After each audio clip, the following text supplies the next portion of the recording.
सर्वविद्या स्वरूपाय Sharada प्रणमाम्यहम्।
everyone. Welcome.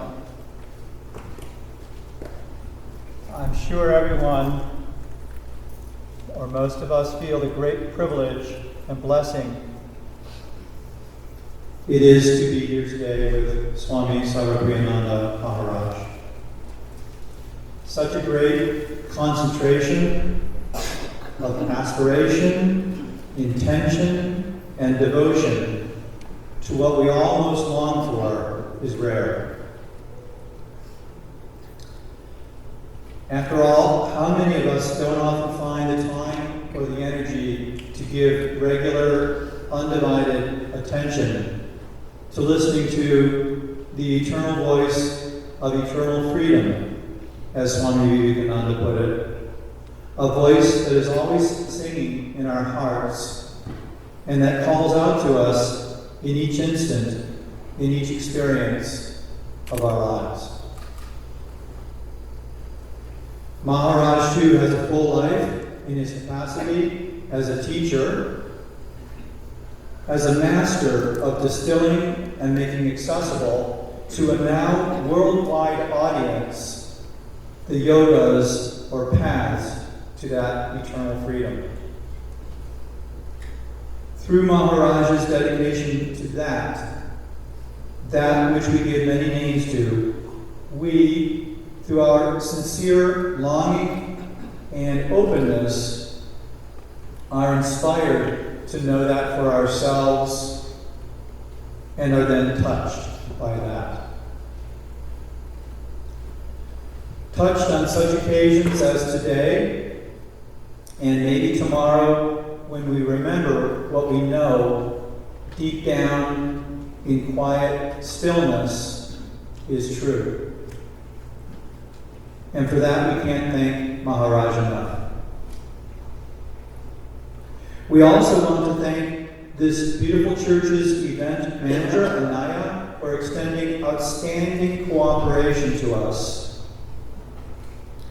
The audio system also plays a significant role in the success of an event, so we thank Andy Sharp for maintaining its good fidelity.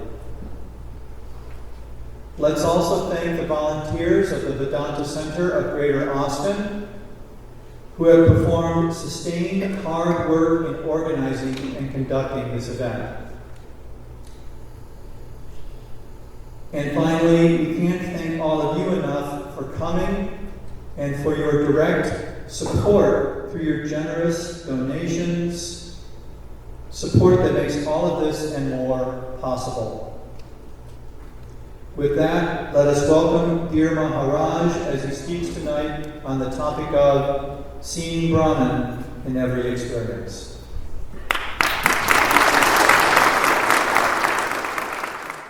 Once again, we have a couple of minutes to go, like yesterday.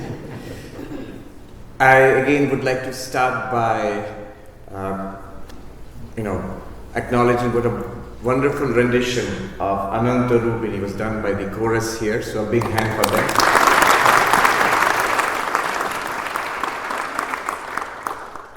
I was thinking how appropriate it is that we chant, sing to the Divine Mother, to Shakti, to Durga, because the Upanishad which I've been basing these talks on, day before yesterday and today, is called the Kena Upanishad. And there, Durga makes an appearance. At the very end towards the end of the text, Indra, the king of the gods, king of the Devatas, has an experience. So, tasmin eva akashe striyam ajagama bhushobhamanam umam haimavatim.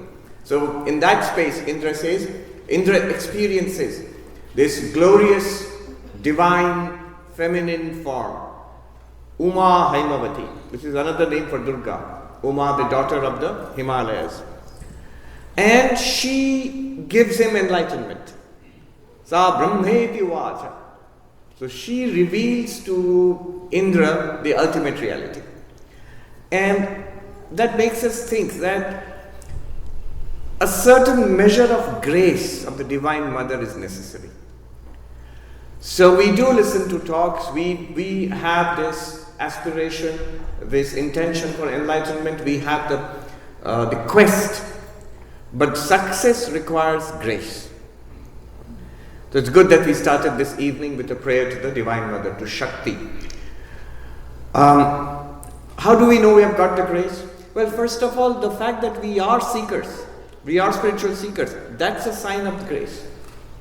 That we have an interest in not only spiritual life, but this highest form of non-duality, Advaita Vedanta. In another text, it is said, Ishvara anugrahadeva pumsam advaita vasana. It is by the special grace of God, Ishvara, that we have a desire, a liking for non-duality. So that's already the sign of grace. Now people think, what will happen to us? I remember whenever people ask that, spiritual seekers, will we ever, God realization, enlightenment seems so far away. I always narrate to them this incident. When I became a monk more than 30 years ago, within a few days, I was telling the senior Swami, the abbot of the monastery, that now I think it's very difficult, very immature, so within 3-4 days it's very difficult, I'm beginning to think. So what will happen? And he gave such a beautiful, reassuring answer, which I always share. This evening I will share with you. He said to me, at the beginning of my monastic life, he said to me, the one who has brought you so far, will that one not take you the rest of the way? Surely he will take you. So I pray to the Divine Mother who has brought us so far. She will take us the rest of the way. We will do our part, but she will take us. Even to do our part also, her grace is necessary. So she will take us rest of the way. Need not fear. She is the most responsible one. We may turn away. We may turn away from spiritual life. Let me share one anecdote before beginning. This traditional monk from Benares, he shared this anecdote with us in New York. He was visiting the United States. It was a very interesting talk because he would speak in Hindi and I would have to translate into English. So it was a continuous translation. It worked out very well. But he told us this very touching story. He said when he was a student, a brahmachari, in Benares, studying Vedanta and other philosophies, he was learning from a great pandit, great scholar, and a man of character also. Very devoted, very great Vedantic scholar. He was teaching so many brahmacharis, so many novices. And he was highly regarded. But towards the end of his life, this pandit, this scholar, he seemed to lose all faith, all belief, all interest in spirituality. He said, I don't believe all these things anymore.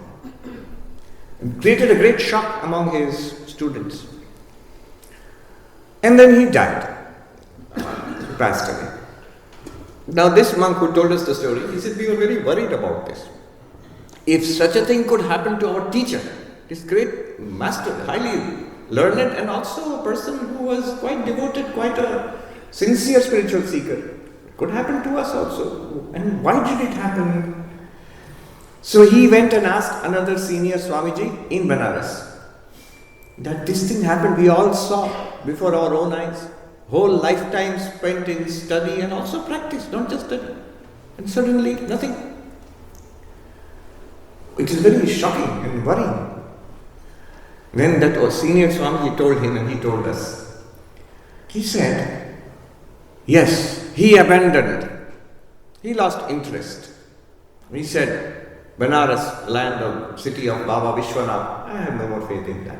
But where did he die? He died in Benares. That means he got moksha. Baba Vishwanath did not abandon him. Whether you believe in the Lord or not, whether you practice or not, your ultimate moksha, liberation, enlightenment, everything is dependent on the Lord, on the Divine Mother, on Baba Vishwanath and Ma Annapurna. So the child may abandon the parents don't abandon. In that sense, we are all safe. We are in the hands of the mightiest power in the cosmos, the Divine Mother. She will take care of us and take us in her own time to the goal. You need not worry. All right. Let me start. Om Asato Ma Sadgamaya Tamaso Ma Jyotirgamaya Mrityurma Amritam Gamaya. Om Shanti Shanti Shanti. Om, lead us from the unreal to the real, lead us from darkness unto light, lead us from death to immortality. Om, peace, peace, peace. Good evening and welcome back. Clearly, there is some serious interest in non-duality. People think it's an ancient, boring philosophy. Why spend your precious time on it? But so many of you are interested in it. Today is sort of the culmination of a series of 3 talks. We were introduced to this on day before yesterday evening, and we progressed further yesterday and today. So, the teaching, day before yesterday, the topic was beyond the known and the unknown. What we saw there was a student going and asking the teacher, by what light am I able to think these thoughts? I'm experiencing thoughts, emotions, ideas, memories. By what light is this experience possible? By what light is the experience of seeing possible, hearing possible, smelling, tasting, touching, speaking? So all sensory experiences and all motor organs also. These are all experiences.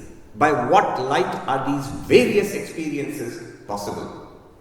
Kene shitam patati preshitam mana, kena prana prathama preti yuktaha, kene shitam vachamimam vadanti, chakshu shrotram kaudeva yunakti. By what light? Wonderful question. We started with that question. Today I had a very interesting experience. This morning we went to a very cutting edge robotics laboratory. And one of the things that this cutting edge work is going on is the robots are being trained to manipulate physical objects like this, like pick up a bottle and bring it, open it, offer it to you. So, the robot needs to be aware of its environment. It needs to see, hear, not yet smell, but touch. They are using touch. Hold, how much pressure, to what level it will, what kind of material is it? And amazing. By hitting the material, the sound, the robot can understand metal or wood, plastic. So all sorts of things the robots are being trained to do. Same question is being asked today, cutting edge, robotics lab, grad students from electrical engineering, computer science, nuclear engineering, aerospace, they are working with these robots, cutting edge robots. I met a robotic dog, Spot. It came up, and if you push it also it will not fall down, it will go away, it will approach you, it can dance with you and all of that. And it can do a lot of work also. So, all of these, the robot needs to see, needs to touch, sense in all of these ways. And yet, one thing is missing there. All a tremendous amount of work which is going on, and I understood, I got my actual experience of how painstaking that work is to train a machine like that with extremely powerful computers. And they're all sorts. Some look like dogs, some look like human beings. So, very interesting. But none of them, they can perform the acts, the behavior of seeing, hearing, touching. But they're not conscious.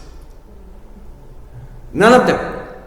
And if you go to those labs, you will see for yourself how clear the distinction is between this question and what they are doing there. Because all those grad students and their guides and all the huge amount of money being devoted, work being devoted to training these machines. To do what? To see, hear, touch. None of it, not $1 is being given to consciousness. So all of these, this is the crucial thing you take away from that. All of these activities can be performed or imitated through algorithms, through machines, without at all being conscious. So while doing these activities, while performing these behaviors of seeing, of touching, of hearing, the experience of seeing, touching, hearing is not there. The result is there. They can perform and give the results. They can work in an environment. But inside, in this, you can see around this place you will find driverless cars. More and more of them are there in Austin now. So they are driving along with you. They are driving just like you, better than you sometimes. But there's a big difference between what's going on there and what's going on in your car. When you are driving, there's a conscious experience of distance, judgment, sound, thoughts, planning, decision making. All of it feels like something. First person experience, an inner experience, a conscious, subjective experience. We have many words for it. That is totally missing there. So, this question about consciousness, the student asked, what is that one light? I mentioned on the first night, it was really not a question about hearing, touching. That's something that the kids in the robotic labs are interested in. But it's really a question about the inner first person experience. And the answer was dramatic. The answer focused not on hearing, smelling, touching, tasting, seeing. No, the answer focused on consciousness. And what was the answer? What you are asking about, that consciousness. It is the ear of the ear, the eye of the eye, the mind of the mind, the speech of the speech. Shrotrasya shrotram manaso manoya, vachoha vacham sau pranasya prana, chakshushas chakshur atimuchya dhira, pretya asmad lokad amrita bhavanti. It is the ear of the ear, it is the speech of the speech, it is the mind of the mind, it is the eye of the eye. Signifying what? Signifying thereby that this consciousness you are asking is independent of those systems, the biological system and now robotic system also. It's independent of that. But it pervades that biological system, it pervades that psychological system, mind of the mind. So physical and psychological, it pervades that. And what does it do? It gives you one thing only. What does consciousness do? It gives you one thing only. It gives you the first person subjective experience which you call life. Living, waking, dreaming, even deep sleep. Seeing is a conscious experience. Hearing is a conscious experience. All of it because that one light. See, this is to understand this. Consciousness is one. Whereas if you are exploring seeing, hearing, if you go to that lab, you will see how tremendously different each activity is. To make the robot touch and grasp a bottle is quite different and requires enormous amounts of coding and programming, different sensors from let the robot see the bottle. Visual. Tactile, audio, they are all different systems. But here consciousness in and through all of them is one system, or one, I wouldn't call it a system, is one light. So consciousness is distinct from the body, distinct from the mind. We say mind of the mind, manaso mana, mind of the mind. So distinct from the mind.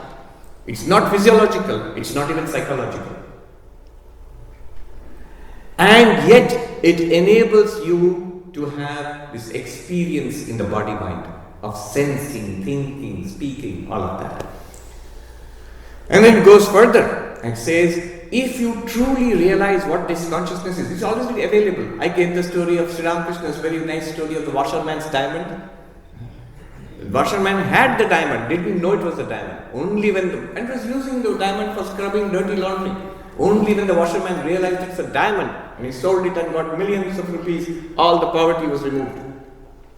If we have this diamond, what are we using it for? Seeing, hearing, smelling, tasting, touching, thinking, remembering, desiring, hating, fighting, enjoying, suffering, living, dying.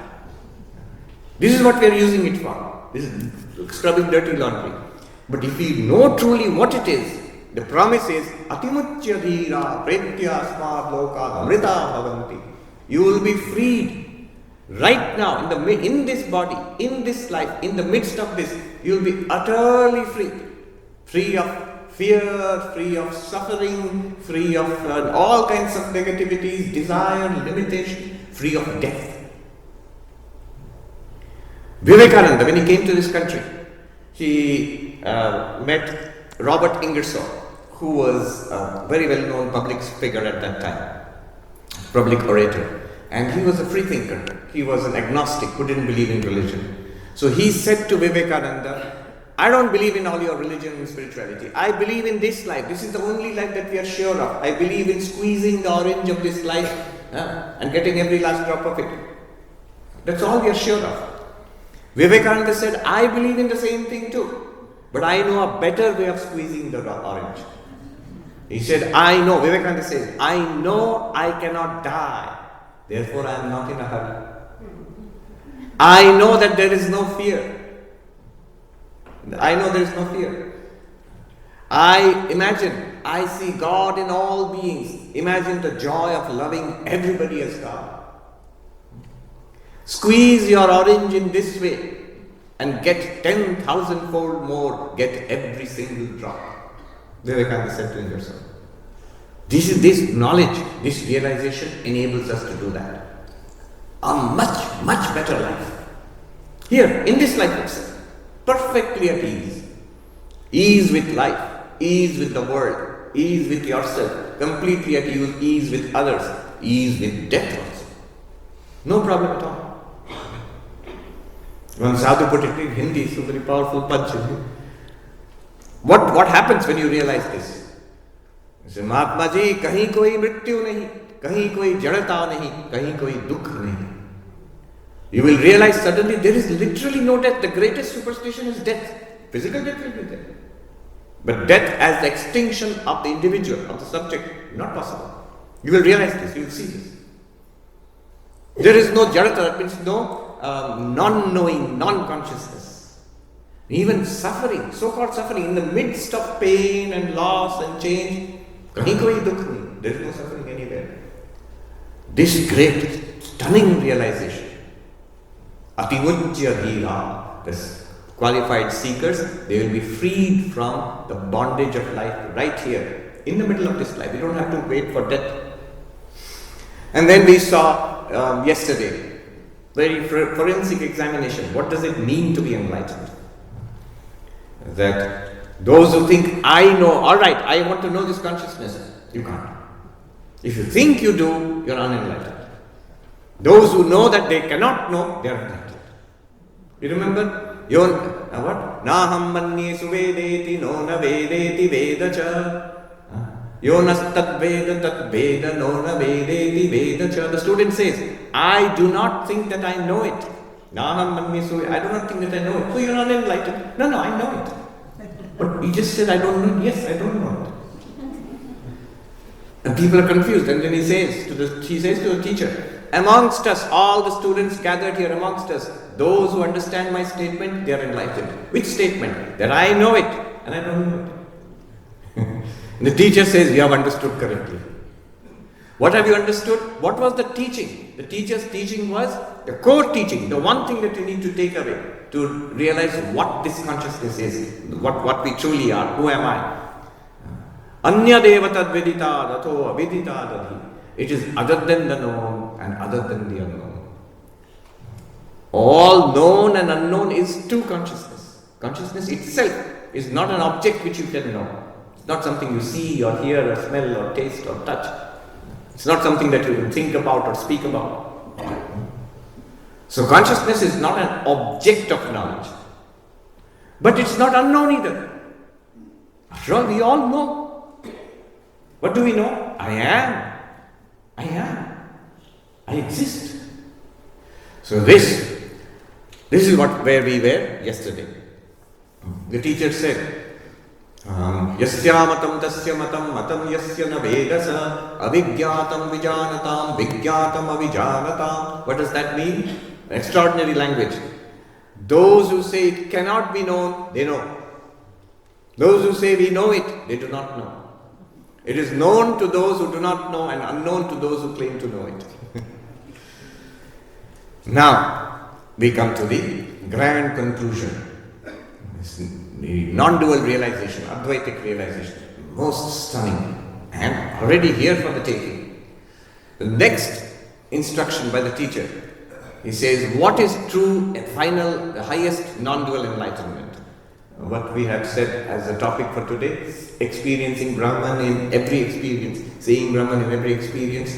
The teacher says, Pratibodha viditam matam amritatvam hi vindate atmana vindate viryam vidyaya vindate amritam iha cheda vedit atasatyam asti na chediha vedit mahati vinashti bhuteshu bhuteshu vichitya dhira pretyasmad lokad amrita bhavanti. What does he say?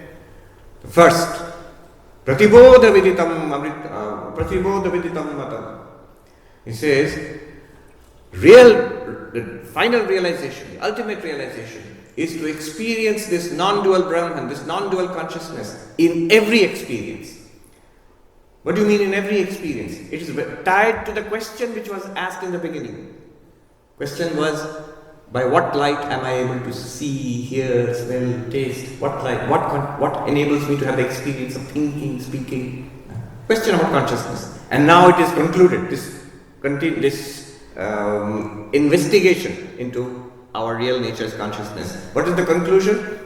In every one of those experiences, the experiences of seeing, hearing, smelling, tasting, touching, thinking, in everything that you see, in everything that we hear, in everything that we think, feel, remember, enjoy, suffer, everywhere you see one limitless existence, consciousness, bliss.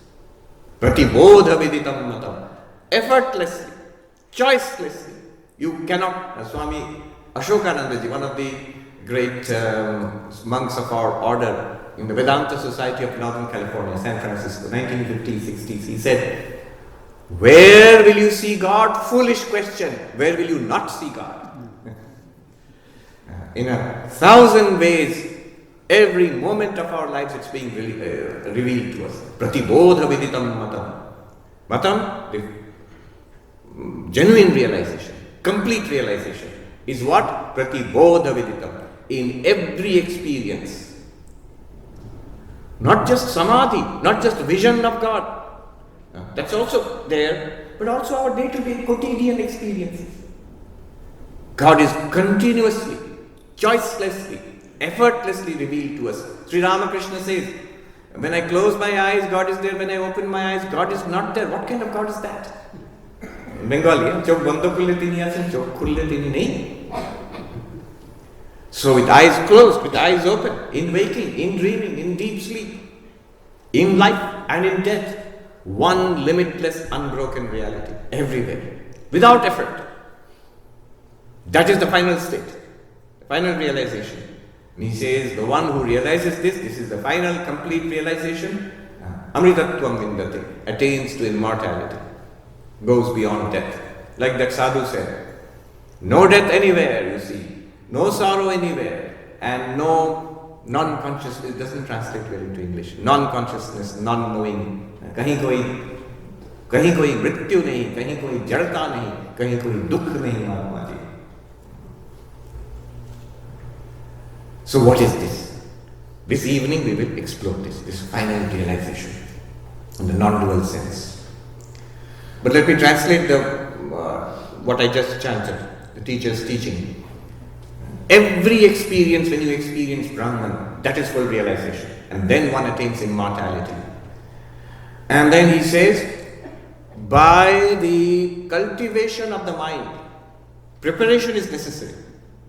In Vedanta we say, sadhan chatushtaya sampanna pramata adhikari, the fourfold qualifications. So all those are there. So the importance of sadhana, spiritual practice, is here. So, by the mind which has been cultivated through ethical living, through meditation, through devotion, through selfless action, karma yoga, bhakti yoga, raja yoga, that mind, atmana vindate viryam, the capacity for enlightenment is generated. And then Vidyaya vindate amritam. By this knowledge which we were talking about, immortality is attained. Capacity generated through practice and immortality attained through knowledge. Then next, the teacher says, what is the result of becoming enlightened, and what is the result of not becoming enlightened? Yaje ravedit ata satyamasti. If in this life, here, now, we realize this, satyamasti, truth is there, reality is there, immortality is there. And if we don't realize it, what's the opportunity cost? Suppose I postpone enlightenment next life. I'm fine, I've got other things to do. Nachediha vedit. Suppose one does not realize this in this life. Mahati vinashti. Vast is your loss. Vast is your loss. So all these traditions, in Hinduism, Buddhism, Jainism, the Indian traditions, they say human birth is extremely valuable. For what? For enlightenment. Yes, you can do many other things in human birth, and we are doing that. But for enlightenment, it's the only thing, or only birth in which this is specially possible. So enlightenment, vast is your loss if you miss this opportunity. So they're putting a little bit of pressure on us, emotional blackmail. Become enlightened, carrot. Don't become enlightened, big loss, stick, carrot and stick approach. Bhuteshu vichitya dhira pretya asmat lokad amrita bhavanti. In every entity, in everything in this world, vichitya, by analysis, by discernment, you see that ultimate reality everywhere, and thus become immortal. Here and after death, beyond this world also. So today we are going to take a deep dive into this highest final realization. The experience of Brahman in every experience of life. What does that mean? We are, to make it precise, we are investigating this short statement. Pratibodha viditam matam. Enlightenment is realizing Brahman in every experience. Pratibodha just means in every experience. Prati means every, bodha, experience. And what do we mean by experience? Just our experience. Right now, you are here, you are listening, you are seeing, you are feeling, you are sensing, warmth, cold, you are thinking. So all of these are experiences. In every experience, when you realize that non-dual consciousness, that is enlightenment. So this is what we are going to explore now for the remaining time. We haven't started yet. And half the time is over. Alright, let's see what we can do. Shankaracharya, he writes a nice long commentary on this, showing the great importance of that short statement, Pratibodha viditam matam. Pratibodha viditam matam. You just remember that. So he teases us with some trailer before showing the actual movie. He gives us some alternative interpretations, all of which are nice, but nothing compared to the real meaning. So what are these alternative interpretations? Pratibodha, one meaning of Pratibodha is to awaken. Is to awaken. Somebody is sleeping, you awaken. So it's called pratibodham, pratibudhyate, pratibodha, to awaken somebody. And it's a valid interpretation. So these are also good interpretations. The Guru awakens us. The Upanishad awakens us. The Master awakens us. That awakening into spiritual life, into realization. That's also one meaning of pratibodha. Not the real meaning.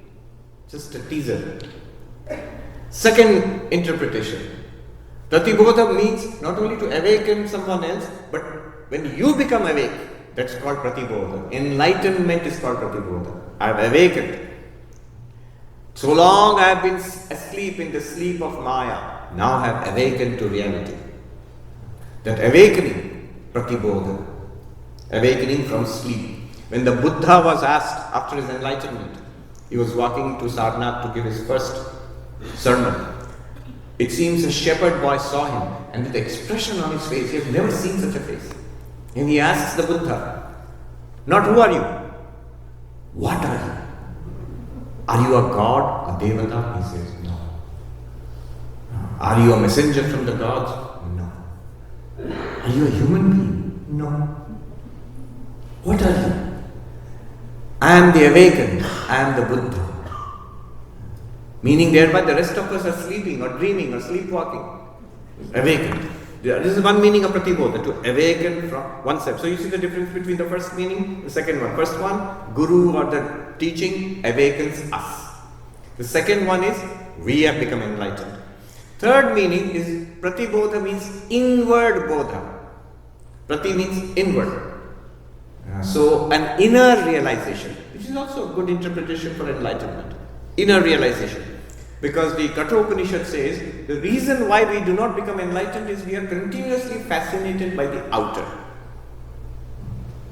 Paran chikhani vyatrinan swayambhu tasmat paran pashyati nantaratmam.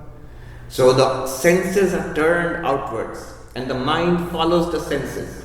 And therefore we see the world outside and are fascinated by the world. By the world and by this body also. We are fascinated by this. And therefore, na antaratma, we do not see the inner self, this consciousness which we are talking about. And pratibodha is the opposite, turning inwards, not outwards. So that's also a good interpretation. Pratibodha means inner realization, turning inwards, inner realization. We are going to set these three nice explanations aside and now go to the real deep exploration. How do you experience Brahman, pure non-dual consciousness, in every experience? It is like this. In our eyes, when I see that I am seeing all of you with the eyes, with the same eyes I am seeing this beautiful hall, with the same eyes I am seeing the beautiful sky and the green tree outside. Now, how do I know that you are here? Because I see you. How do I know that this hall is here? Because I see it. How do I know the tree is there? Because I see it. How do I know that my eyes are there? Don't say because I see it, because I don't see it. You say, Swami, look at a mirror or a selfie. When a mirror is a reflection of my eyes, a selfie is a picture of my eyes. When I see a selfie, I am not seeing my eyes the way I am seeing you directly. The eyes are not seeing them, they cannot see themselves. Then what is an experience of the eyes? Let's put it this way. Which seeing what is equal to seeing, quote unquote, seeing the eyes? Because you can't see the eyes directly. The answer will be seeing anything. Seeing what? Will I know that you are there? Only by seeing you. I can't see anybody else and know that you are there. Only by seeing you I know that you are there. But seeing what will tell me my eyes are there? Seeing anything. Seeing you tells me you are there, but also tells me my eyes are there. That's why I am able to see you. Seeing the hall tells me the hall is here, beautiful hall, but also tells me my eyes are there. Seeing the green tree outside tells me the green tree is there, but also tells me that my eyes are there. Seeing anything reveals to me that my eyes are there and functioning. This is an example. Exactly in the same way, any experience, it reveals to me not only the object of that experience, but also the fact that consciousness is there. That I am awareness, I am conscious. It is revealed to me how? In any experience. Is this grasped? As the knower of every experience, as the illuminer of every experience. Remember, consciousness plus object is equal to experience. Consciousness plus object is equal to experience. So, by seeing you all, I am aware, the experience of seeing is revealing to me, I am conscious.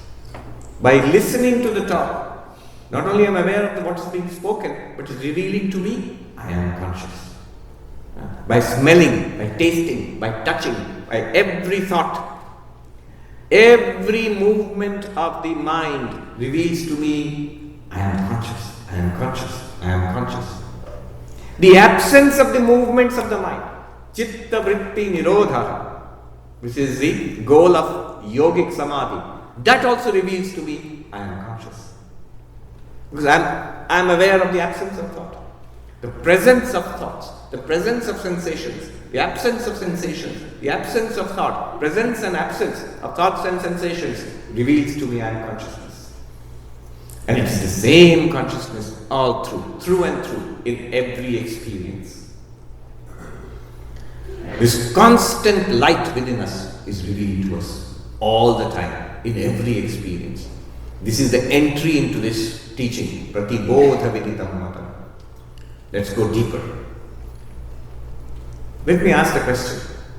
Is the world appearing to you or in you? Our first answer will be the world is appearing to me, certainly not in me. But that's because we are identified so much with the body. As the body, clearly the world is outside us. There's something inside the body, something outside the body. But stand as awareness. Stand as awareness. Then what are we aware of? We are aware of the hall, we are aware of people, I'm aware of the body, I'm aware of thoughts and feelings.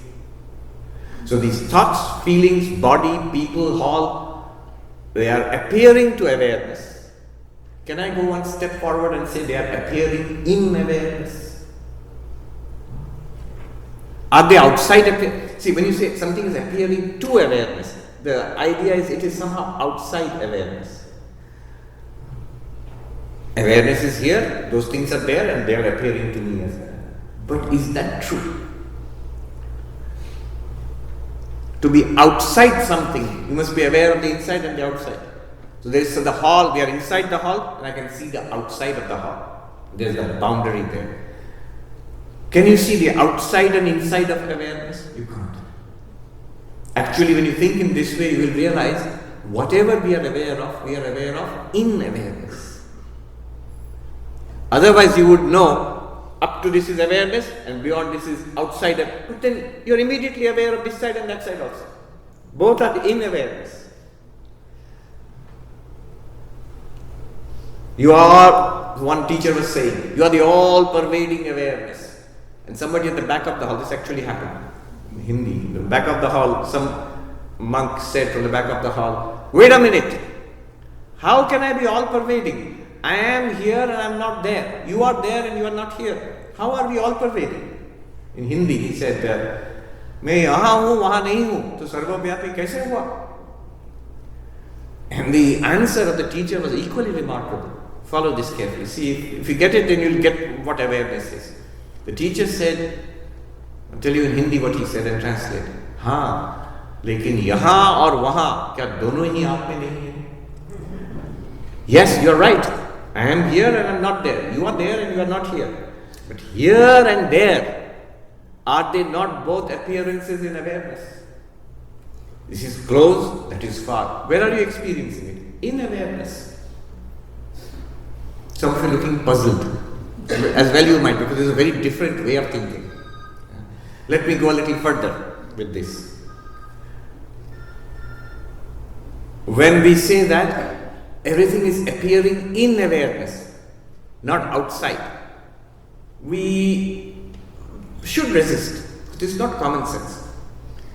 We say the world is not in awareness, the world is outside awareness, and we come to experience it. Because we are thinking of awareness like light. Outside the light there is this hall and table and bottles, and the light comes and falls on it and illumines it. We are thinking of awareness like that. There is a world, and awareness comes into that and becomes aware of the world. But here what we are saying is, whatever we are experiencing in awareness. It's not that it exists outside awareness.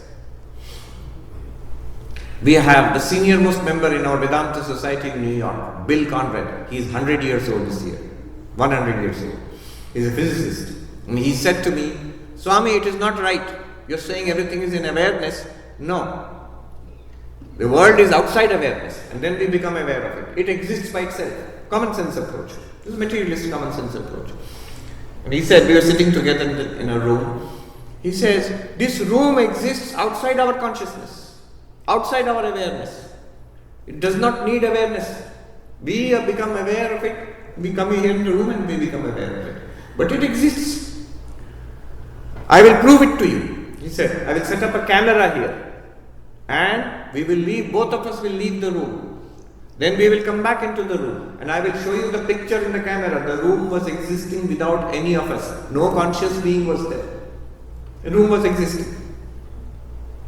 So room exists. It doesn't require awareness. Picture will show empty room is there. I said, if you follow this answer, you will get an entry into this teaching. I said, Bill, In your awareness, in your consciousness, you propose this experiment. In your consciousness or awareness, you set up a camera and said, Swami, let us leave the room. And in your awareness, we both of us left the room. In your awareness, we came back into the room. In your awareness, we opened the camera. And in your awareness, we saw the picture of the empty room. At which point did you step outside awareness? Can you step outside awareness? See, this is the difference between knowledge and awareness. What he is mixing up and what we always do that. We mix up ignorance and lack of awareness. Knowledge and ignorance are both present in awareness. I do not know something. It is in awareness I am aware of my ignorance. And then using my instruments of knowledge, seeing, studying, doing scientific experiments, now I know it. Again in awareness. My buddhi changed from ignorance to knowledge. From not knowing to now knowing. That not knowing was also in awareness. This knowing is also in awareness.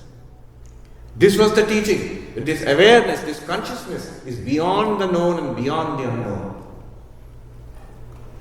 Always we have a set of knowledge, very slim set of knowledge and a huge amount of ignorance we have got. But both this knowledge and the ignorance are subsets or appearances in awareness. We have to get our mind around this way of thinking. It's a new way of thinking. It's not knowing something new. It's not appreciating what awareness is. Awareness or consciousness. Another example let me give you before moving on. In our dreams, suppose we were dreaming and I looked around and I saw a beautiful garden. I usually take walks in Central Park. Suppose I'm dreaming about Central Park in New York. A beautiful park is there, looking around. And I know beyond this park is the rest of Manhattan and New York and so on, which I don't know, I can't see. The seen and the unseen, the known and the unknown, they're there. Now when I wake up, I will realize the entire dream world, the dream Central Park and the dream New York, they were both in my dreaming mind. The known part of it and the unknown part of it. Both were part of my dream. It's not that only the known part existed in my mind and the unknown part existed outside my mind. Both are appearances in one mind, in the dream. Exactly like that is the claim here in Advaita Vedanta, that here itself, whatever we are experiencing with our eyes and ears and nose and all, we are having a slice of this universe as known. Rest of it is unknown. Both the known and the unknown in the one consciousness which you are. If we have got that, let's go a little further now. What is the Vedantic worldview? Very much like what we are experiencing in the dream. The claim in Vedanta is, what's going on here? It is that one consciousness, that one light, through Maya, it appears as this physical universe and as the subtle universe of thoughts and feelings and emotions and memories and ideas. And there is also causal universe, in which in Vedanta is called Maya. That one consciousness, through the filter of Maya, appears as this entire universe of experience. In Vedanta, Vyashti or Samashti Prapancha, the individual being and the total cosmic, this whole universe, both are appearances in one consciousness. And that one consciousness, you are. He also is, she also is, I also am. We are not parts of it. We are that one consciousness, appearing as many. Krishna says in the Bhagavad Gita, Avibhaktam cha bhuteshu vibhaktam iva cha sthitam. Undivided in all beings, I appear as if divided. We appear as if hundreds, millions, billions. We are actually all one being. In the 13th chapter of the Bhagavad Gita, Krishna says, Kshetragyam chapi mam vidhi sarva kshetreshu bharatam. In all these fields, what are the fields? Bodies and minds. Billions and billions of fields. There is one knower of the field, which I am.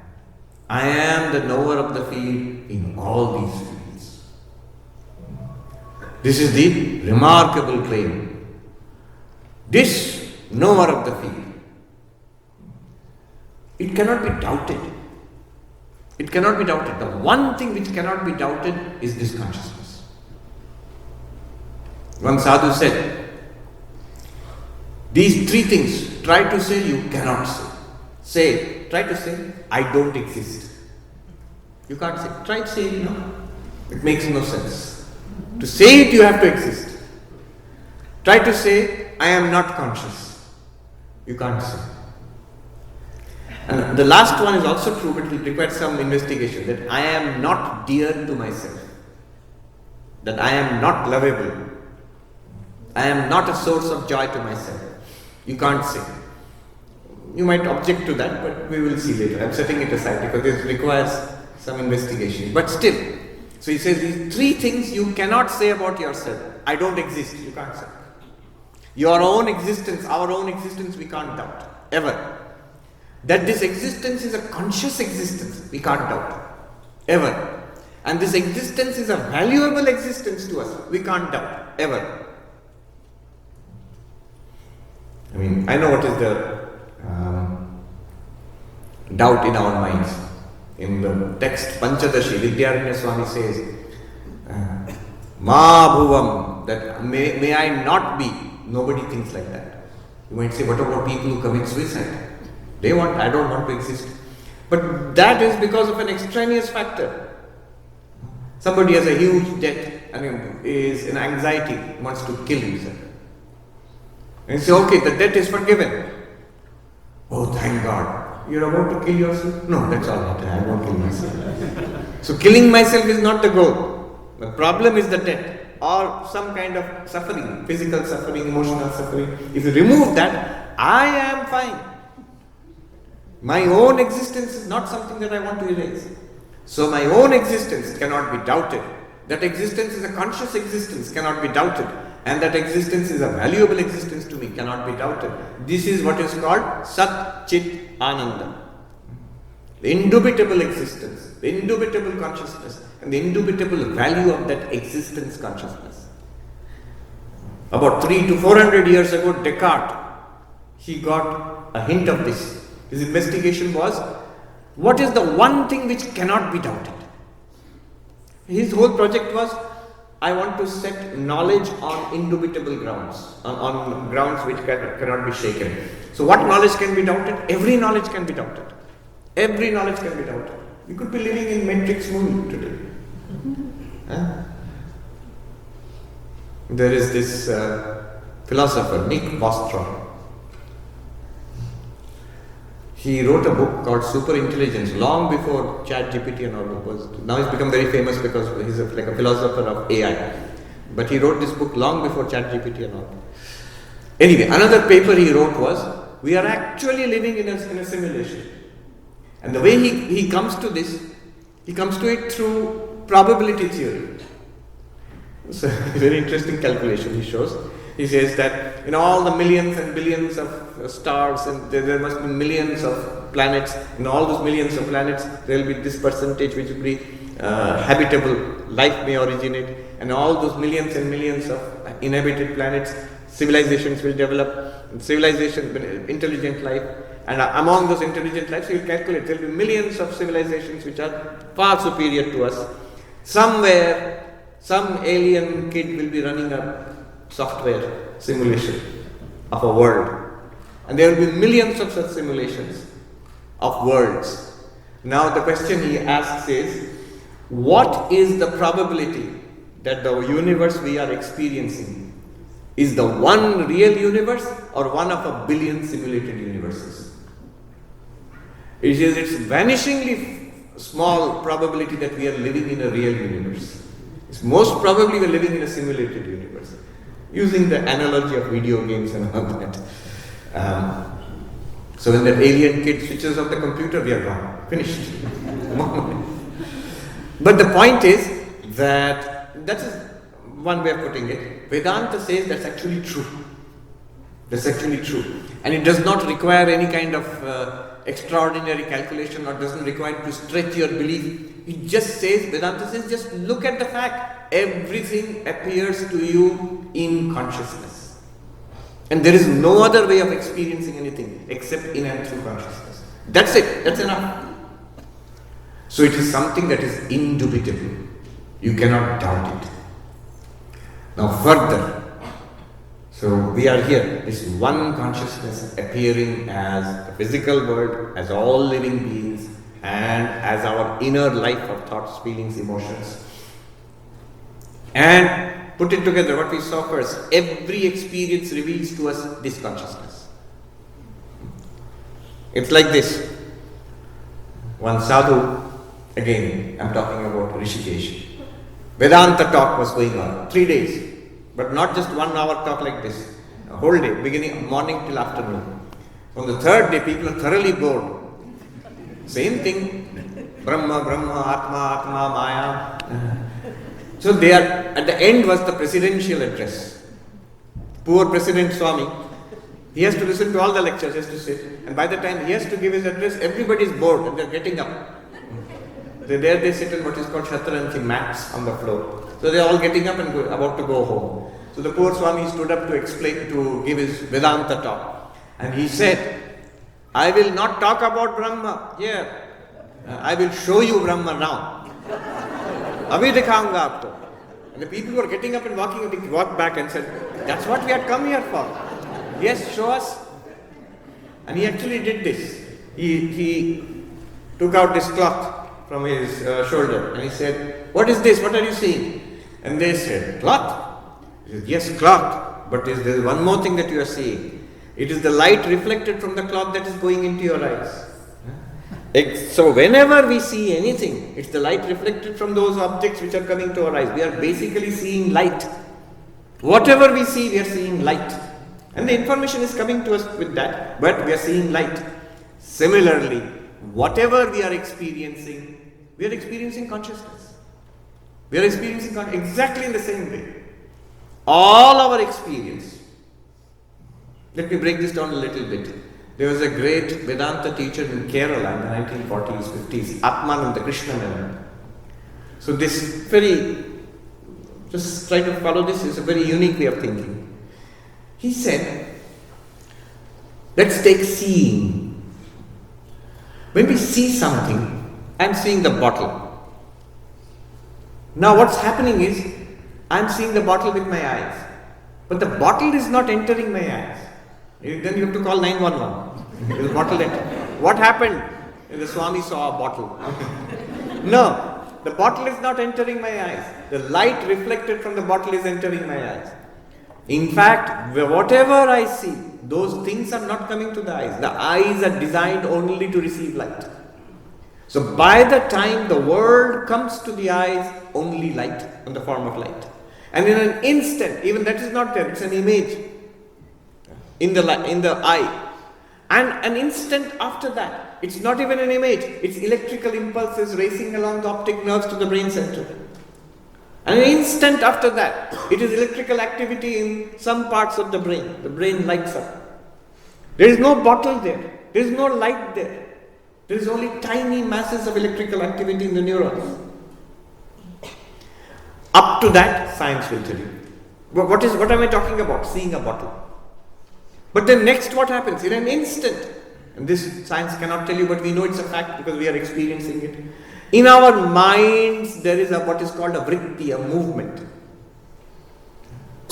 A mind it's basically it's a perception of a bottle, a chitta vritti in Vedantic terms or yogic terms.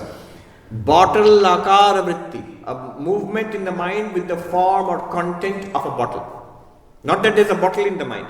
It's a thought, a perception in the mind about the bottle. Next moment what happens?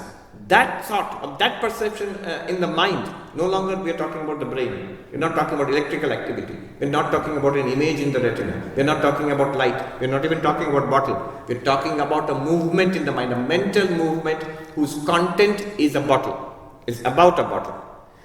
That is illumined by the consciousness reflected in the mind, which is called in Vedanta reflected consciousness, chidabhasa. And I get the experience, I am seeing a bottle. I am seeing a bottle. But that Atmananda Krishna Menon, he pointed out, notice, here is a bottle. By the time this comes to the eyes, it's light. By the time it goes to the brain, it's electrical activity. By the time it comes to the mind, it's a thought in the mind. By the time it is presented to consciousness, it is consciousness. Outside, name and form of bottle. When it comes to the eyes, light carrying the name and form of the bottle. When it comes to the brain, electrical activity encoding that information about the bottle. When it comes to the mind, it's a mental movement about the bottle. Bottle akara chitta vritti, to put it in Sanskrit or English. And by the time that mental movement is presented to consciousness, it is consciousness with the name and form of a bottle appearing in consciousness. So the world which is experienced all the time, experience takes place only at the level of consciousness. The world which is experienced in consciousness, whether it is seen, heard, smelt, tasted, touched, thought about, desired, hated, enjoyed, suffered, whatever you call it, it is always consciousness, consciousness, consciousness, with a name and a form. Those names and forms are nothing but appearances in consciousness. Consciousness appearing to itself as an object. It can't appear to itself as an object without taking on a name and a form. Why it takes on names and forms? They gave a place-holding name, Maya. All our lives, we are consciousness, that cannot be denied. But what we are experiencing is also consciousness. We are in this ocean of consciousness all the time. We always have been, we are now, and we will continue to be. We call it Satchidananda, but even this consciousness is all pervasive. It is eternal. It is non-dual. Sarvavyapi, Nitya, Advaita. But it is only with respect to space that we say this consciousness is all pervasive. Accepting space, we have to say consciousness is all pervasive.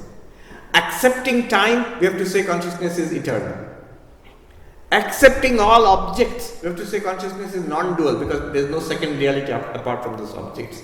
But in reality, this consciousness is not even all pervasive, eternal or non-dual. It just is. Because space itself is an appearance in consciousness.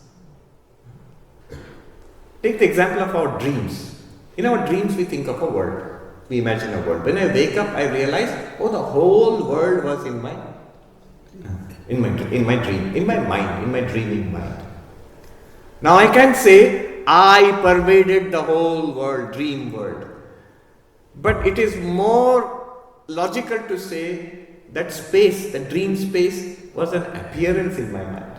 Instead of saying there is a space and then I pervaded the whole space, no. The whole dream space was an appearance in my mind. Similarly, the whole of this physical space is an appearance in consciousness. Therefore, consciousness is not even really all pervasive. Space is an appearance in consciousness. Time is an appearance in consciousness. So, not that consciousness is, there is time and consciousness is continuous in time, eternal. No. Rather, time itself is an appearance in consciousness. And it is not that there are objects and consciousness is pervading all those objects. Rather, all those objects are nothing but consciousness, appearances in consciousness. So even Sat, Chit, Ananda, all pervasive reality, the eternal reality, non-dual reality, these are also like temporal. Once we realize that only consciousness exists, this one Chaitanya, one light, it is all light shining. So this is the grand conclusion we come to. Gaudapada Acharya says, na nirodho na chutpatti na baddho na cha sadhaka na mumukshur na vai muktaha ittesha paramarthata. In the Mandukya Karika, he says, what's the final truth? Ittesha paramarthata, the final truth. You have been telling me so many things. Tell me, in Hindi they say, moti baat batao. Tell me the final teaching. Something that I can take away. He says, there is no end to samsara, this universe. Really? I thought there will be an end to samsara. And that's why I've come to Vedanta, to spirituality. I want freedom from samsara. He says there is no end to samsara. Why? Because there is no beginning. What did not begin, how will it end? There is no beginning. But then, we are all in bondage, right? It is na baddha. Nobody is in bondage. What do you mean? Many people are practicing spirituality. That's why they are listening to all these long, peculiar talks on Vedanta. They are meditating. They are doing worship and prayer. Sadhak. We are all sadhakas. Nacha sadhaka. There is nobody who is a spiritual practitioner. What do you mean? Many people are mumukshu. We want liberation. That's why we are practicing this. Buddhists want nirvana. That's why they are practicing Buddhism. Hindus want moksha. That's why we are practicing Vedanta and yoga. Na mumukshu. Nobody wants liberation. But at least some people are liberated, enlightened. You are a great master. You are enlightened. Mukta. You are a liberated person. Jivan mukta. He says, Nacha mukta. Nobody is liberated. What are you talking about? Ityesha paramartha. This is the final truth. But all of this sounds crazy. All of this is absolutely true. But it's true only from that final point of view, that only one consciousness exists. And this is pratibodha viditam matam. In every experience this is revealed. It sounds theoretical, not theoretical. Everything else is theoretical compared to it. In every one of our experiences this is continuously being revealed. When we see, hear, smell, taste, touch, when we think, when we remember, when we forget, when we enjoy, when we suffer, it is all consciousness shining. It is all light shining. The subject and the object, Vivekananda says, one only exists. It appears as nature, so. Object, subject. One only exists. Which one are you? We normally think, I am the subject and this is the object. Vivekananda says, no. You are that one, which is appearing as object and subject. You are the underlying one. Isn't it true in our dreams? In our dreams, I am walking around in a beautiful park. I am the subject and the park is the object. But when I wake up, that park is nothing but me, the dreamer. That one in the park who was walking around and enjoying the subject is also nothing but me, the dreamer. Was I not both subject and object in the dream? Similarly, if we understand what consciousness truly is, we will realize in this consciousness also, in this reality also, both subject and object, I am. So there is this oneness everywhere. The whole universe is one with you, and one with you as this underlying consciousness which we are. And this is being revealed to us. It's not theoretical. It's being revealed to us continuously. Pratibodha viditam matam. In every experience of ours, it is being revealed to us. Pratibodha viditam matam. It's a big topic, but a very beautiful, grand conclusion which the Upanishad comes to. In every experience, enlightenment is there. Not just a special experience in samadhi, that also. The Buddhists put it very beautifully. On that primordial ground, under ignorance of that primordial ground, it appears as samsara. And upon enlightenment, that same primordial ground appears as nirvana. Here also, the same thing we can say, that one underlying consciousness, when we are ignorant of it, it appears as, I am this guy and this is my world. When we become aware of it, when we become aware of awareness and appreciate it for what it truly is, then we realize that that awareness alone is appearing as samsara. That is called mukti, that is called moksha, that is called liberation. And this becomes evident in every experience of life. Then it becomes choiceless. You don't have to make an effort for it. What is it like? What does it feel like? Sri Ramakrishna has given us an answer. What does it feel like? He says it is like a big fish in the ocean or in a great river swimming around happily. Sometimes this way, sometimes that way, sometimes that way, sometimes this way. Happily, everywhere is the same water. You still have a sense of individuality. And you find there is no sharp demarcation between you and the universe.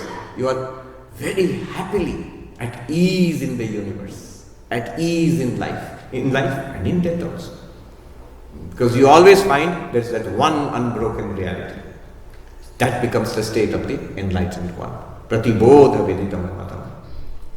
I pray to Sri Ramakrishna, Ma Sharada, Swami Vivekananda, by their grace, may this realization, which is our spiritual heritage, may it dawn upon us in this very life itself. May we become blessed. May our lives be a blessing to ourselves and to others around us. Om Shanti, Shanti, Shanti. Hari Om Tat Sat. Shri Ram Krishna Arpanamastu. Good.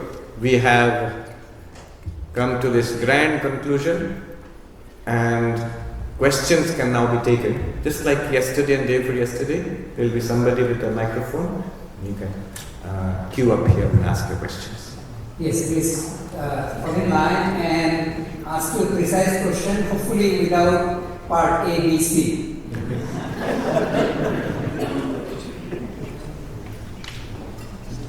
Alright, the lady who has just come in at the back, up to that we will limit it now so that we can try to complete it. Please tell us your name and ask the question. My name is Swamiji. My name is Rumi. And actually, this question is I'm asking for my 22-year-old son. He is, you can call him atheist or agnostic. He doesn't believe in any religion or any God or any consciousness. There is basically like... Wait. Any consciousness, you can't do that. We just discussed it today. And you don't have to go to any kind of spirituality for that. It's the most indubitable conclusion of philosophy. You cannot say, I don't believe in consciousness. To say that, you have to be conscious. Shankaracharya says, Yaeva tasya nirakarta tasyeva atmasa. The one who denies the existence of this Atman, it is the Atman of that very one. Without that, it's impossible to say that I don't believe in consciousness.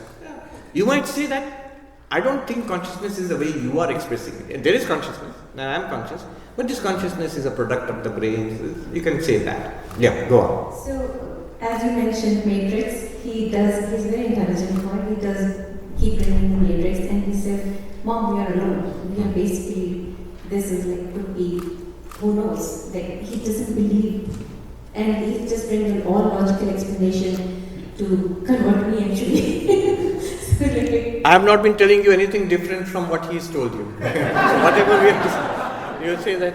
And he does you were right. You have to tell your son. Yeah, he does talk like a big Vedanta, but I would wish basically for him to have a basic foundation or believe in something higher, something. So this is the message basically, like if I'm asking my husband to record it, if you can have message. You don't have to record anything different. We just talked about today, yesterday, and day before yesterday, and what I have been talking about, and Advaita Vedanta has been talking about for thousands of years, it's the same thing. People who are skeptical, as you said, is intelligent. Skeptical people are generally intelligent. Intelligent people are generally skeptical, and that's good. I have found a lot of people who are deeply spiritual, young people, who found it difficult to believe, and they were very attracted to Advaita Vedanta because it's on one hand very logical. It's very difficult to crack the logic of, very difficult to refute the logic of Advaita Vedanta. It's watertight and based on experience. See, one kind of spirituality is based on belief, which is bhakti. That will work, as you said, belief in something higher. But it's based on belief. If you don't believe, it will not work well. Another kind of spirituality is based on experience, extraordinary experiences. Meditate in this way, practice this, and certain visions or experiences will come to you. That's yogic approach. But Advaita approach is very different from these. It does not require you to believe anything. Not at all. You must not believe.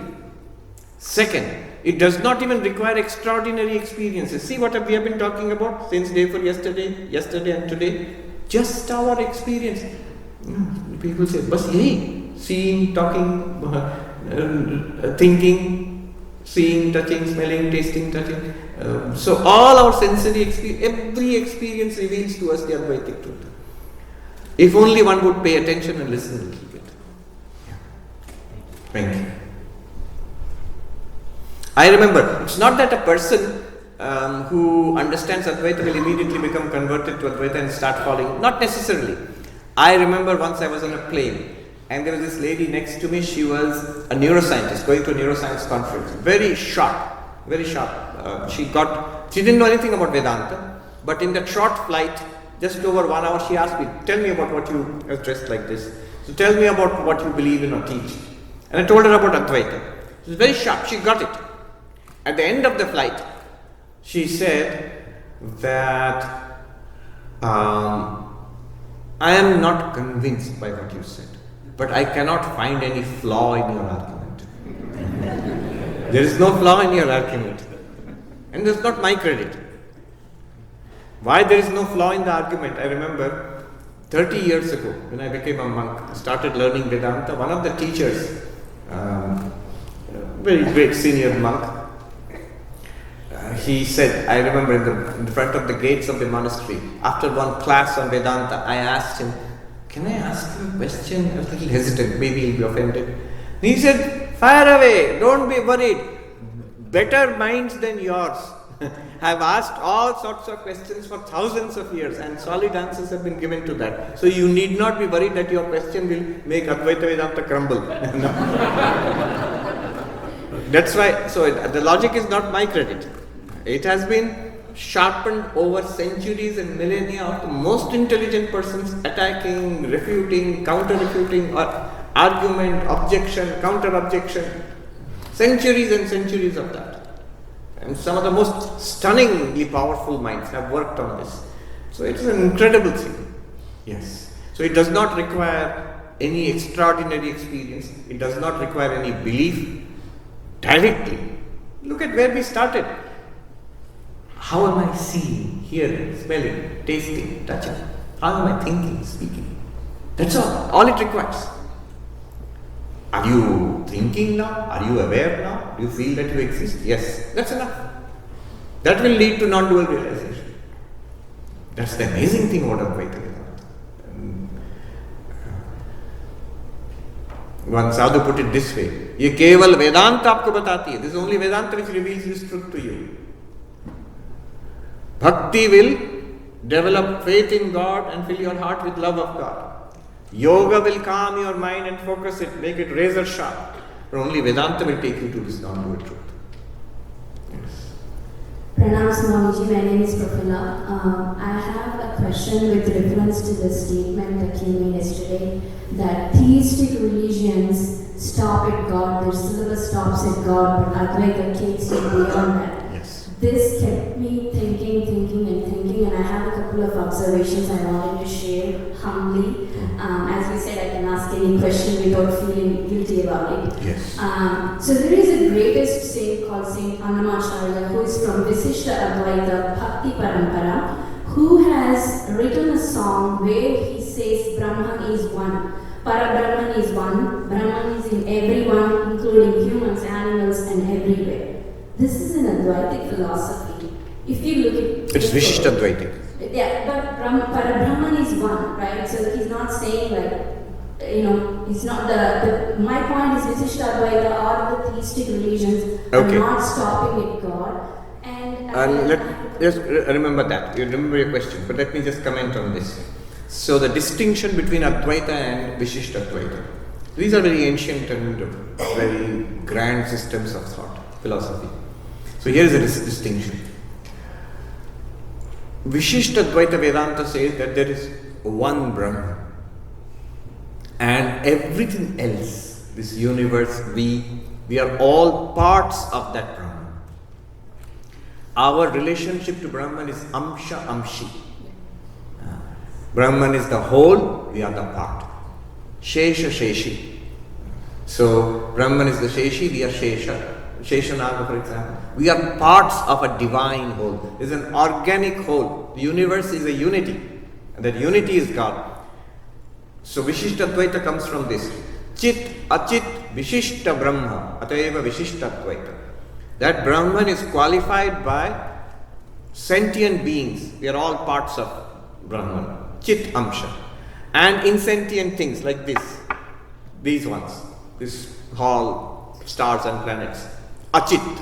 So qualified by Chit and Achit, sentient and insentient, the whole. This is Vishishtadvaita. What is Advaita? Advaita does not say you are part of Brahman. Advaita says you and Brahman are one reality. We are not parts of a cosmic consciousness. We are talking about Pratibodha Veditam Matam. Vishishtadvaita would say there is a cosmic consciousness and we are all parts of it. We are all divine, but we are parts of the divine, of the total. Advaita says there is no total and part. It is one indivisible reality. The difference is this. There are three kinds of difference.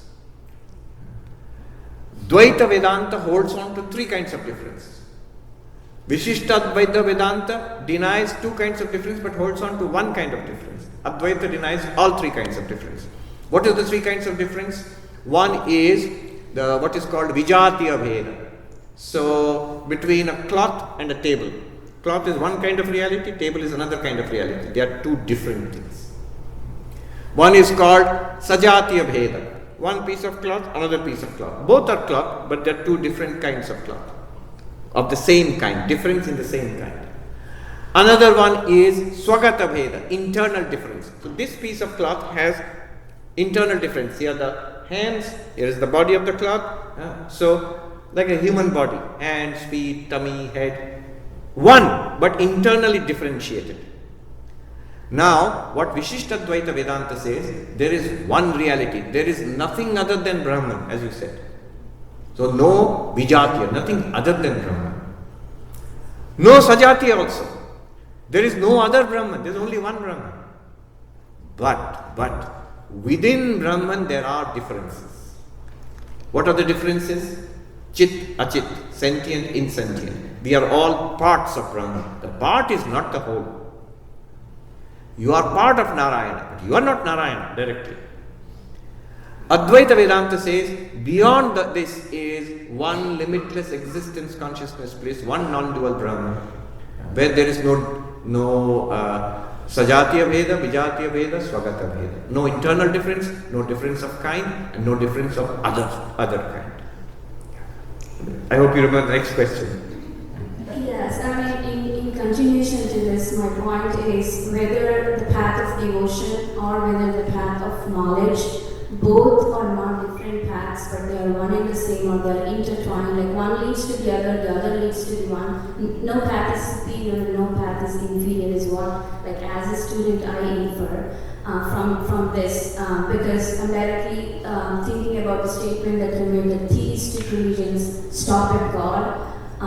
But my point is, theistic religions is also pointing to the same Parabrahman. Yes, the same. first point that I wanted to make. The second one is when we compare the Nirvana Shataka of Shankaracharya versus Bhagavad Gita, for a layman like me, a lay student an ignorant student like me, I would see the Nirvana Shataka as something like, I'm not that, I'm not that, I'm not that, I'm not that. In describing the attributes of Parabrahman, the great Shankaracharya has taken the theme of I'm not that, saying that Parabrahman is beyond that, but everything is appearing in Parabrahman. In Bhagavad Gita, Sri Krishna says everything is coming from me, everything is going within me, but I am beyond that. But surrender to me, I will take you the way. Both are different themes, but pointing to the same Parabrahman. So if I am from a theistic religion, I will directly surrender to Lord Krishna, thinking that Parabrahman is everything, everything is coming from me, everything is going from me. I would go to enlightenment. If I am taking the Advaitic path and inquiring that I am Brahman, everything is appearing in Brahman, I am also going to the enlightenment. Both paths are equal according to a student who is standing neutral and looking at Vishishtadvaita and looking at Advaita and claiming that no path is superior, every path is pointing to the same Parabrahman. Am I making any mistake? No. In fact, one Advaitic sadhu in Uttarakhand was asked that what you said is exactly what Sri Ramakrishna taught, central teaching, Yatomat Tatopad. As many religions or spiritual disciplines, so many paths to enlightenment. He never made any distinction between higher and lower. Sometimes he presented this way, Dvaita, Vishishta Dvaita and Advaita. Sri Ramakrishna never did that. He made it flat. By whichever way you go, you will reach the same destination. But one traditional Advaitic sadhu was once asked a question, loaded question, that which is greater, knowledge or devotion? Kaun badi hai, jnana ya bhakti? Now, whom are you asking? A non-dualist sadhu. What is his response? You will normally expect he will say, knowledge is greater. His answer was immediate, bhakti badi hai, devotion is greater. Then the others were little taken aback. That's not the answer they expected. So they asked, oh, if bhakti is greater, superior, then what about jnana? What about knowledge? See his answer. He said, jnana mein bada chota kuch nahi hota. There is no higher or lower in jnana. So both ways he showed the superiority of both. You're talking about superiority, always say bhakti is superior. But in what is the greatness of jnana? There is no greater or lower. In jnana it is all the same. One reality. But yes, definitely, what you have said is very good. Yes. Namaskaram, my name is Rachika. My question is whether ignorance appears or clarity appears, the mind which seeks truth also comes from truth itself or manifests from consciousness. So at some point there must also be the cessation of seeking, right? And there's not really any concept or doer of effort. So what does that turning point look like, and how does grace interplay in this? Okay. I will latch on to one phrase you used, cessation of seeking. Very good phrase. Advaita Vedanta is all about that. The moment the teacher said, it is other than the known, other than the unknown, what is he pointing to? He is pointing back to you, the seeker. It is to you that something is known, and it is to you that something is unknown, but you are other than the known and other than the unknown. So when the teacher says what you are looking for is you, immediately our seeking stops, because I have found it. Now what am I? That inquiry will be there. Now I am not looking for anything other than me. Inwards, that inquiry will go inwards. So the cessation of seeking is a milestone in seeking. When we see, in the beginning of spiritual life, we are spiritual seekers. But at one point, we must be spiritual finders. We can't be spiritual seekers all our lives. How long will you seek?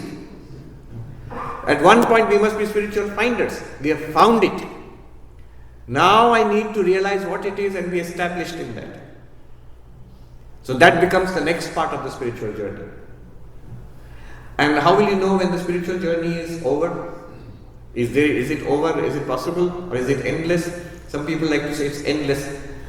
It sounds nice, cool, it's an endless journey. In some sense it's endless because there is no limit to the infinity of God.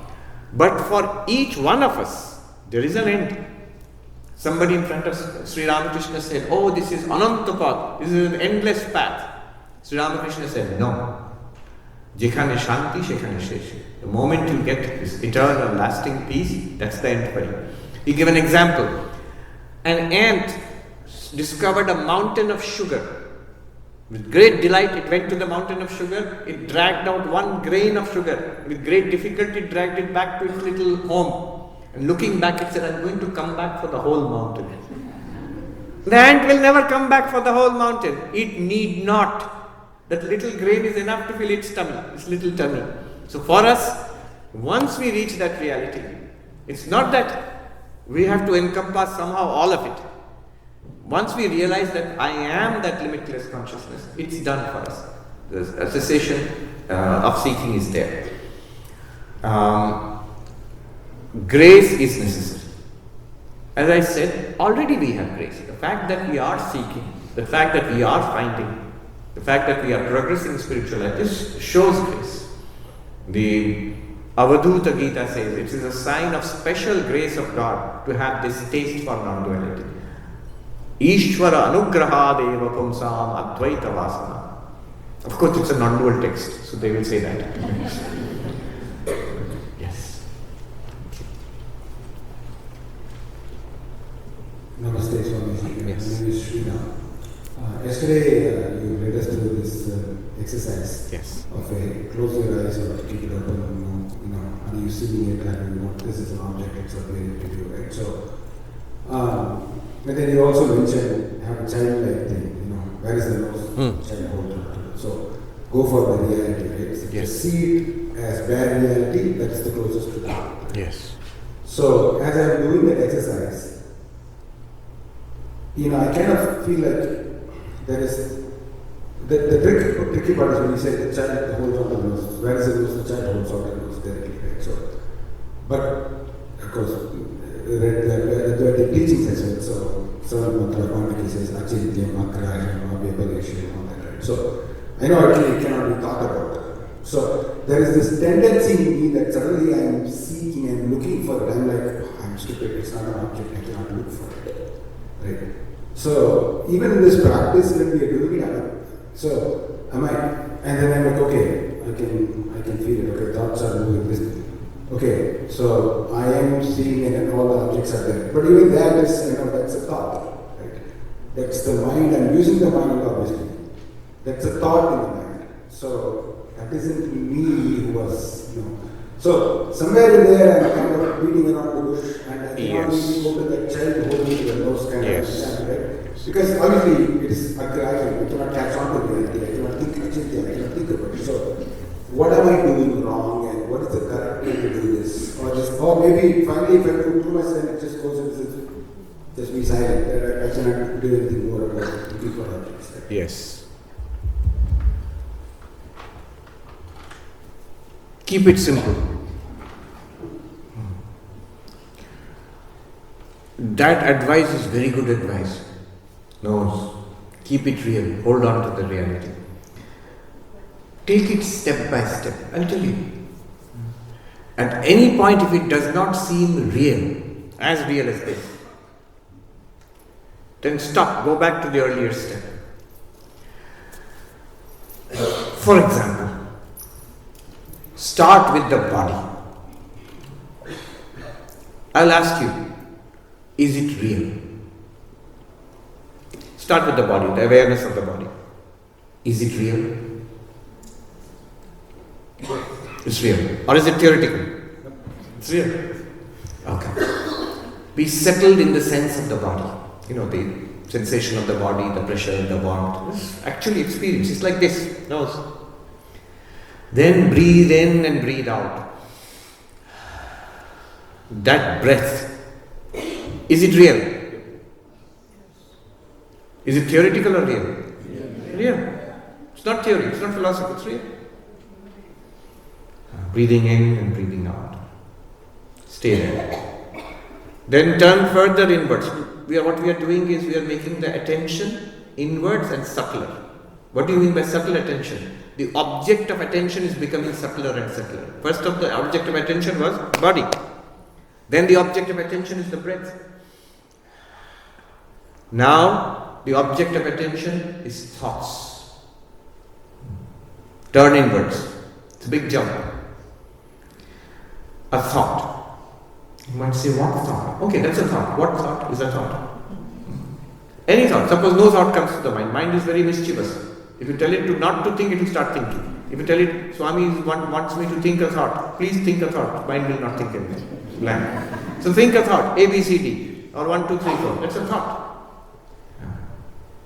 Stay with it. That thought. That thought is theoretical or is it there? It's there. But already it's very subtle. It's not like the body. It's not like the breath. Thoughts, images, sensations, they're all at that level. It's called a subtle level. But it's there. It's real. Now turn further inwards.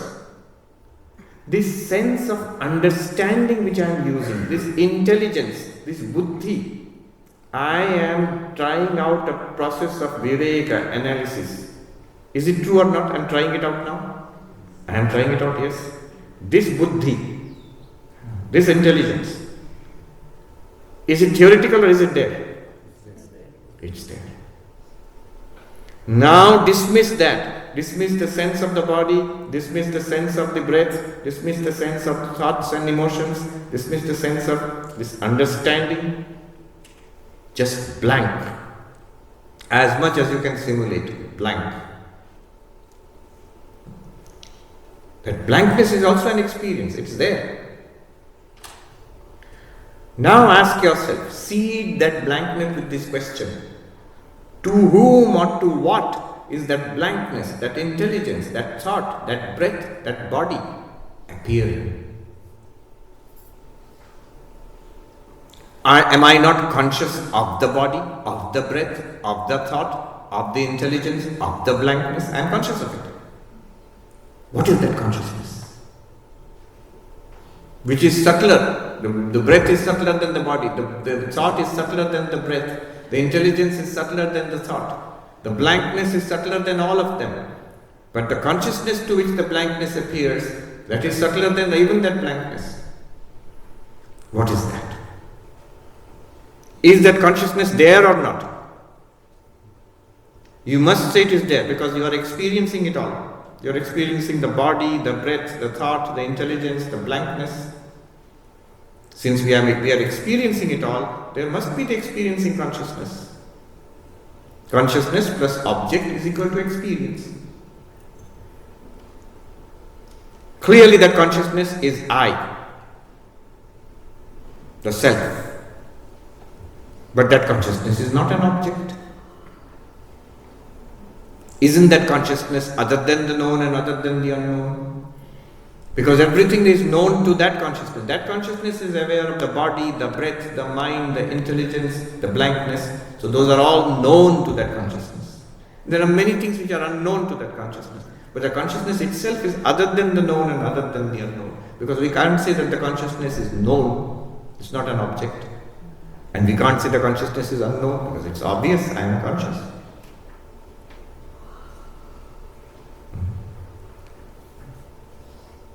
This is the way to do it. At which step did it become theoretical? It might. If it does, then go back to the previous step. Suppose that consciousness, no, it sounds theoretical, other than the unknown, other than the unknown. Alright, go back to the blankness. That's not clear either. Then go back to the intelligence. Go back to the thought, go back to the breath, start with the body, breath, thought, intelligence, blankness, and that awareness to which the blankness, intelligence, thought, breath and body are appearing. What we are doing here is nothing other than Panchakosha Vichara from the Taittiriya Upanishad. Keep it real. I remember in Calcutta, I was giving a talk. That talk I will never forget because in that talk, the Swamiji, a good friend of mine who is in charge of this very big ashram, he said, we have a huge audience. So we divided it into two auditoriums, like 800 in one and 2000 in the other. So our idea was you would speak in this auditorium and there'll be a giant screen there, they can see you there. But the people in that auditorium revolted. They said, we see him all the time on YouTube anyway. We have come all this way, we want to see him direct. So it is our request to you, you give a part of the speech here, then we'll run to the other auditorium and then you give the other part of the speech there. So I did that. That's the only time in my life I've given the same speech, part of it in one auditorium. They suddenly they said, we'll stop now for tea. So everybody went to have tea and we ran to the other auditorium. And then I gave the rest of the talk. In the Q&A, a lady came up indignantly in the front, came and she said indignantly, all this is fine, it's all very theoretical. I said, madam, none of it is theoretical. None of it. Starting with the world and the body, up to non-dual Brahman, existence, consciousness, bliss. None of it is theoretical. More you understand Advaita Vedanta, more you will see that non-dual consciousness, in fact, is the most obvious reality. Compared to that, this world is theoretical. In fact, right here, in UT Austin, there is a professor of philosophy, Galen Strawson. He's a professor now. Today we went past his office actually. He said, there is no hard problem of consciousness. We are conscious, it's obvious to us, all of us. Matter appears in consciousness. So the real question is, what is matter? I am aware. What explanation does it need? But this thing is appearing to me. What is this is my question. And the more we investigate matter, the more it is disappearing before our eyes. String theory and so on. So what is matter is the question, not what is consciousness. More you understand that, more you begin to see the object is the mysterious thing, not consciousness. Advaita is not at all mysterious. The world is Maya is mysterious. So I said to that lady, not one thing in Advaita Vedanta is theoretical. It seems very theoretical, seems very speculative, seems very metaphysical. It isn't. So, does that work? You must try it for yourself. At every step, try to stick to the reality. If at any point it feels theoretical, go back to the earlier step, which feels real. That's the advice. Yes. Even things like agrahyam, alakshanam, achintyam, those things, it sounds very deep and philosophical. Once you center yourself as awareness, try to apply those adjectives to awareness. You will see actually it makes sense. You know what they are talking about. When you realize, when you know what the Upanishad is talking about, then this is just on the verge of enlightenment. We are very close there. We are in touch with reality. This is Swamiji. I'm one of those 22-year-olds you just talked about. Tell us your name. My name is Madhu. After being a non-believer for a long time, I found Advaita. I found peace in Advaita. I actually feel like Bhakti is more theoretical to me than Advaita is, and that's what my question is based off of. If consciousness is actually Nirguna Brahman, when Adi Shankaracharya sang Bhaja Govindam and other things, did he mean a manifestation of that Nirguna Brahman as a Sadguna Brahman and like a positive manifestation of that? Or did he talk about Nirguna Brahman itself? Because if we are thinking that it only knows to exist, then how do we know it's good or bad? Yeah. My second... hold on with that question. So when Adi Shankaracharya is singing Bhaja Govindam, he has written many beautiful devotional hymns. There he is not talking about Nirguna Brahman. He is talking about Saguna Brahman. He is talking about God just like any devotee of Krishna. Just like that he is talking. Notice, the fact that I realize there is only one reality, Nirguna Brahman, and I am that reality, does not prevent me from doing anything in the world. Including walking, talking, eating. It's not that I realize one non-dual entity is appearing as all of this. Now I can't walk anymore, talk anymore, think anymore. I'm frozen now. What happened? Enlightened. No. Everything will go on as it is. Right now. We are not enlightened maybe, except maybe a few lucky few. But if Advaita is true, this must be Brahman. And everything is going on here. So after enlightenment also everything will go on. Now if everything will go on, can devotion go on or not? Certainly. If I can walk and talk and eat and I can hold a job and I can do good and bad things in the world, what prevents me from worshipping God? What harm has God done? So one of our great teachers, he used to tell us as young monks, he would tell us something beautiful. He says, Advaita is meant to be applied to yourself and devotion to God. But he said to us, he said, you fools, you apply Advaita to God and devotion to yourself.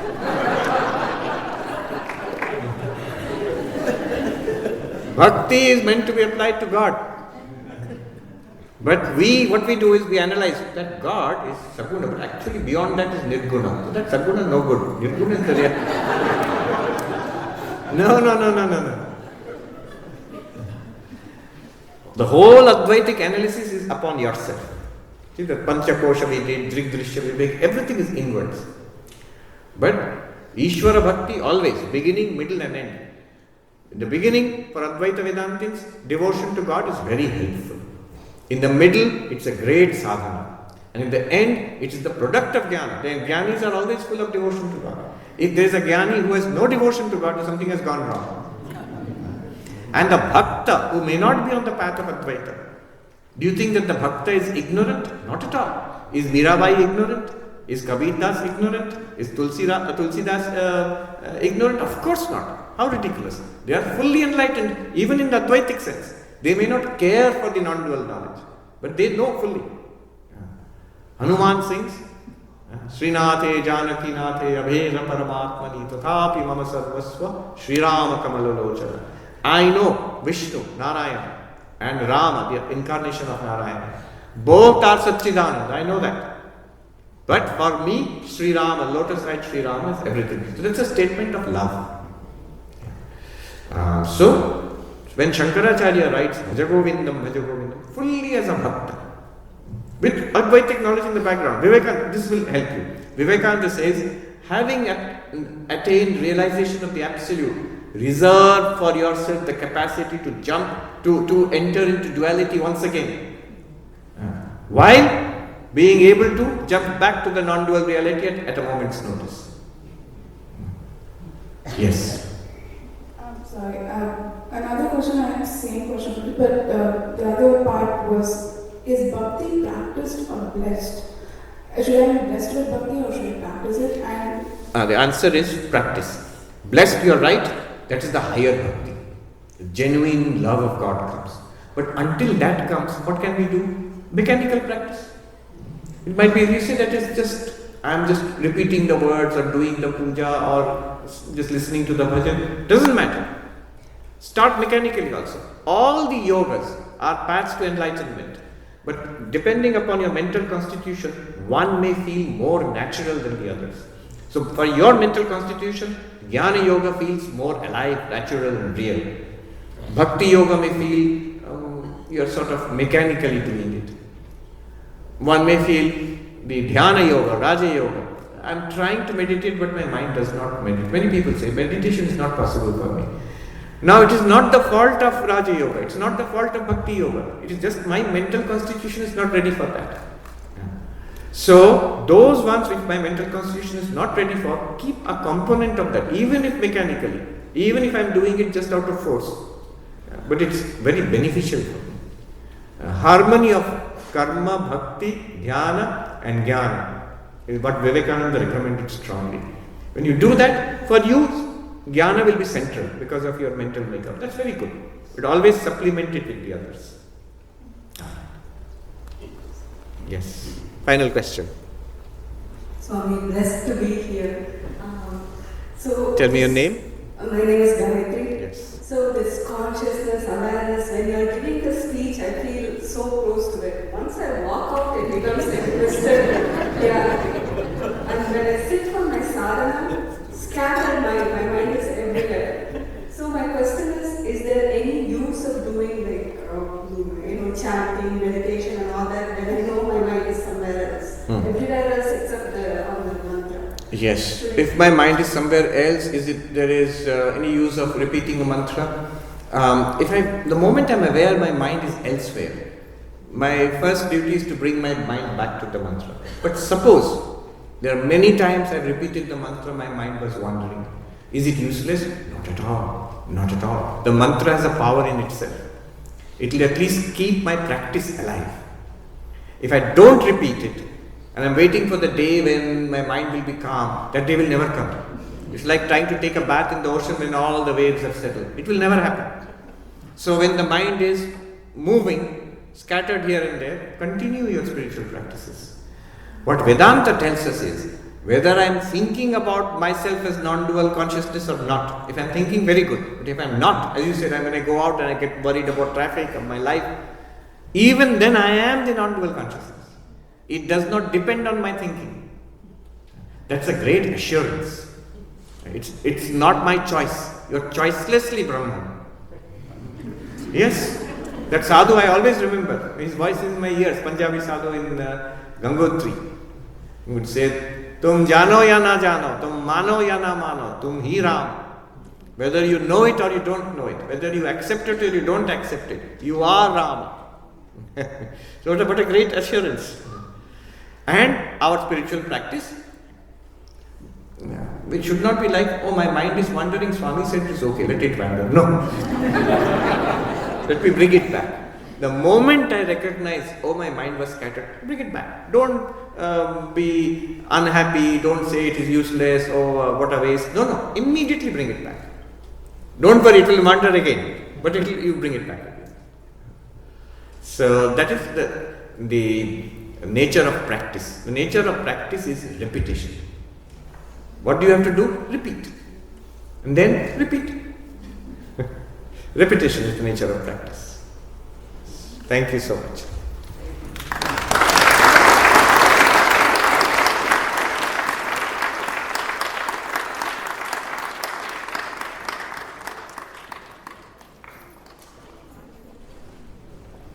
Now please wait a minute, there's an announcement. I think just wait for 1 minute. Dear spiritually charged Vedanta lovers, we have come to the last stage of the event, and as you all know, we had 3 days of Advaita Vedanta injected so far into every one of us, and we are fully aware of what we are. And now, coming to the last stage of the event, I would like to mention here that we have been organizing this event for the past 2 months and interacting with the event manager and also the coordinator of the sacred services of this great church, Unity Church of here. And her name is Anaya, who is here. And through the interaction, I find her cooperation was exemplary. Exceptional.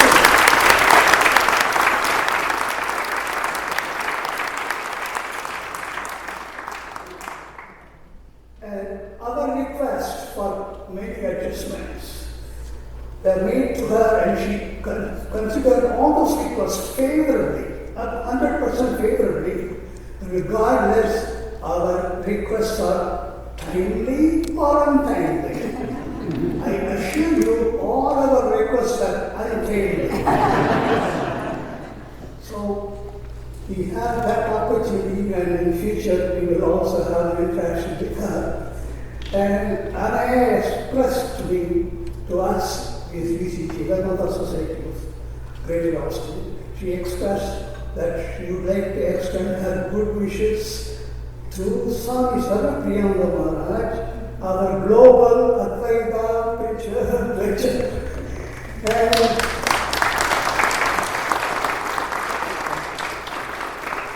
Thank you so much. Thank you.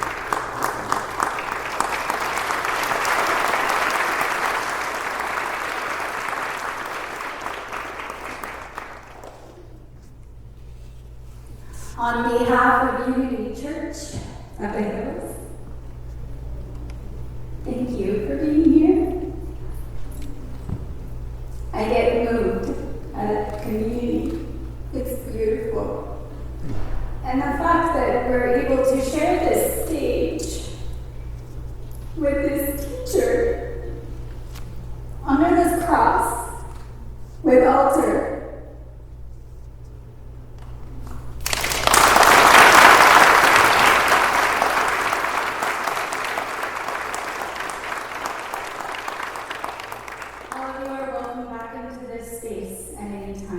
Thank you for being here. Thank you so much.